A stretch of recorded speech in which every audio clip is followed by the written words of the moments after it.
I must say that for the last 10 years, no other variety has developed as much as Showa. This is quite obvious when you see Showa suddenly start winning grand championships at all Japan koi shows.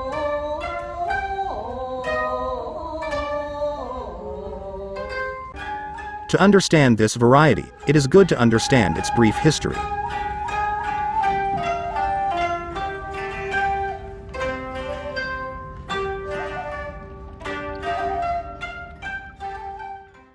Just as Sankei's proper name is Sankei Sanshoku, Showa is properly called Showa Sanshoku.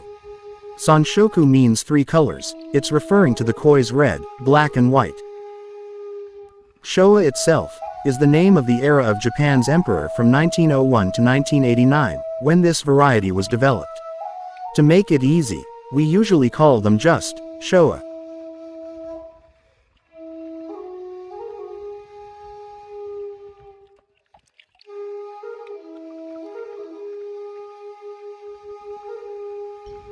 In the development of Showa, there are three things you should probably know about. One is the variety's roots, Matsukawabake. Another is Kobayashi Showa, and the third is Danichi Showa.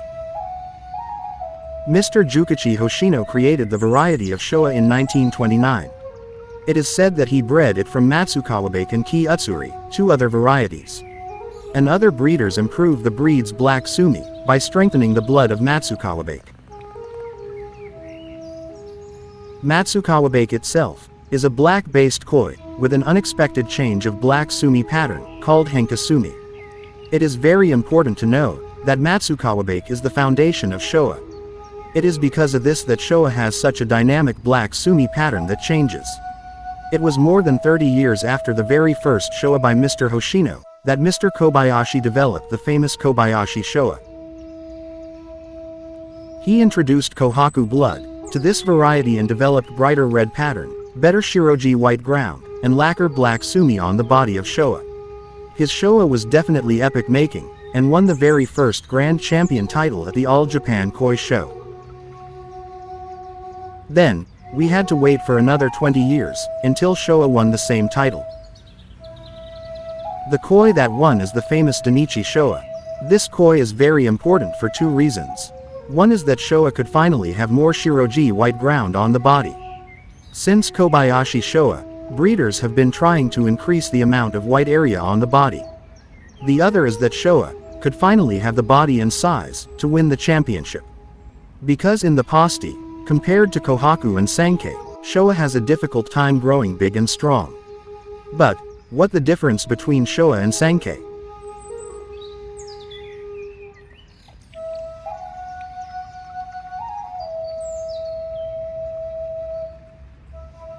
As both names have Sanshoku, it is apparent that both are three-colored koi. The difference, however, is in the way the black sumi develops. The black sumi develops on the face of Showa, but not on that of Sankei. While black sumi develops in a form of motoguro in Showa, it forms in strips in Sankei. Then, the black sumi develops more dynamically, from the belly in the Showa, while it develops more dotted, on the top part of the Sankei body. Think of it this way, Showa is a black koi with white and red, Sankei is a white koi with red and black. Then, the question is, how to appreciate Showa Sanshoku? The judging of Showa, as with any koi, can depend on the location and the judges themselves. In Japan, for example, where koi keeping and competitions are a distinct part of the history and culture, judging can be more subjective and some judges may have biases based on bloodline. For instance, it's possible that a judge in Japan may ignore some physical characteristics if they recognize an expensive or old bloodline. Therefore, a fish may lose in Japan for being less expensive due to coming from an inferior bloodline, but could win elsewhere based on other factors. Oftentimes, the exact criteria are adjusted based on the judges. Overall, though, there are generally a particular set of guidelines that are followed when appreciating and judging Showa koi. There is some differentiation in guidelines depending on the exact variety of Showa.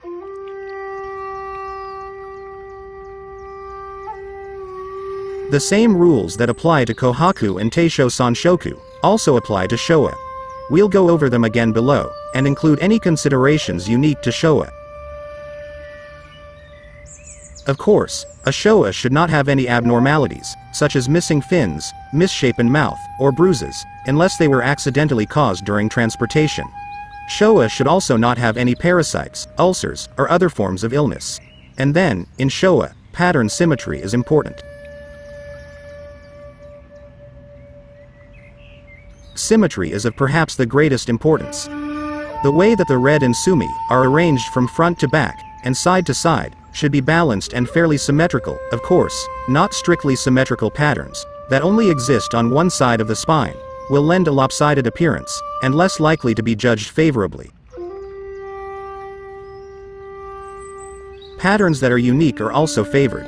The showa should also have a proportional, symmetrical head, with proportional, symmetrical fins. Unlike with sankei and kohaku, sumi markings and red plates, respectively, kanon should extend below the lateral line of the showa's head or back. This means that red or black can spread past, or below the ribs.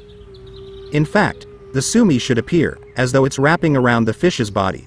It's often a bonus if the red does so as well.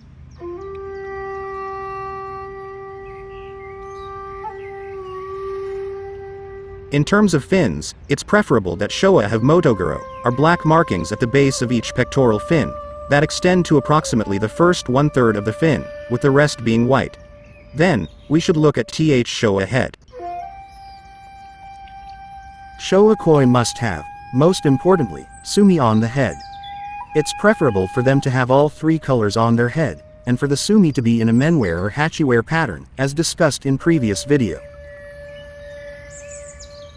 To note, ideally, the red, white, and black should not interrupt one another, but rather should flow about one another.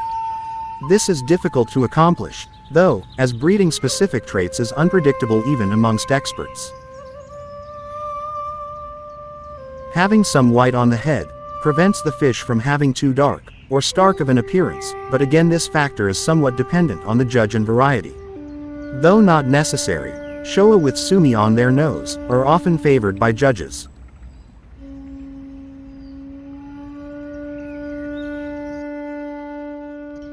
For the body, a showa's shiroji should be a vivid white, like that of snow, without any yellow or off-color pigmentation to it. The edges of all markings, whether red, white, or black, should be very sharp and defined with the exception of boke showa. Unlike with sankei and kohaku, the tail can possess red or black coloration in showa. However, showa can have a tendency to possess the largest amount of sumi toward their tails. This is not generally favored by judges, and is referred to as tail heavy.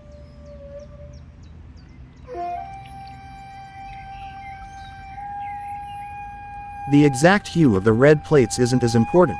These can range from orange to bright cherry red. So long as all red plates on the fish are the same shade, the exact shading doesn't matter so much, though note that some judges do prefer a deeper red, while others like a bright red-orange. The shade of the sumi markings should be as thick and dark as wet ink, again with the exception of boke showa.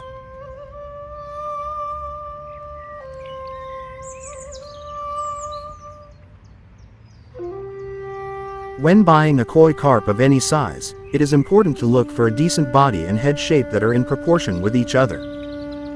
However, a fat koi isn't necessarily a koi with good shape, there is a little more to it than that.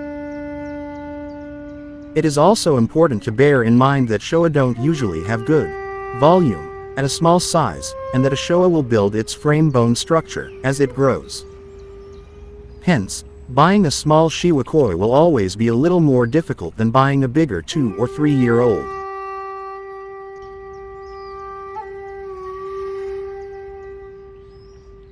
To help you understand body shape, we have split it into several areas, all of which have equal bearing on the size potential of the koi and how impressive it will be when it is bigger. Never choose a showa primarily for its pattern first. This can only lead to long-term disappointment. Studying a showa's head and understanding what constitutes a good shape is made easier by comparing it to the other fish in the bowl.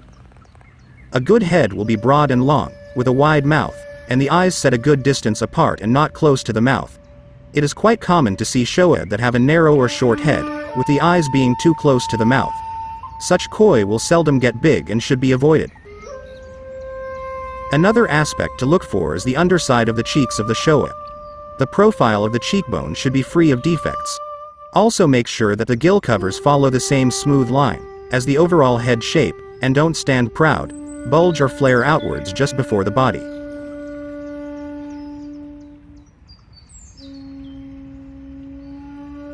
Jitai is so important to look.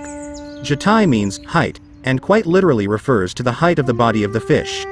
Don't be fooled that a hump behind the head is a good thing, as this isn't jitai and has no bearing on size. Jitai is the height of the body of the Showa, between the back of the head and the highest point of the body. A good strong curve up over the back of the Showa is a good attribute, and a key factor in determining size potential, as well as helping determine the kind of body shape the Showa will develop. Also, when looking at jitai, you will often see that it is prominent in such a way that it looks as if the koi will be able to put on more weight in the shoulder area. This can help you understand the way the shape will develop. One thing that you should remember is that good jitai is important, but it is still possible to have a Showa that has too much height, which will make the fish look short in relation to its build. However, jitai is often less prominent in koi descendant of Magoi blood, so bear in mind the background of the fish in question.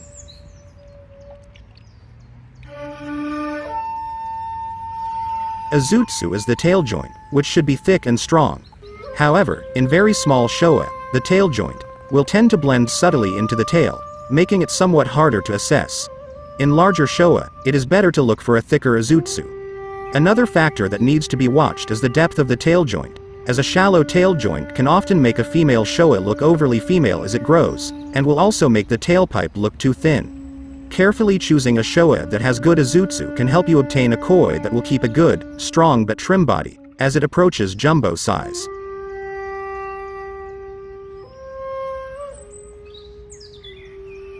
Other points to consider. Fins should be in keeping with the size of the fish, and large pectoral fins are considered desirable, as opposed to small ones.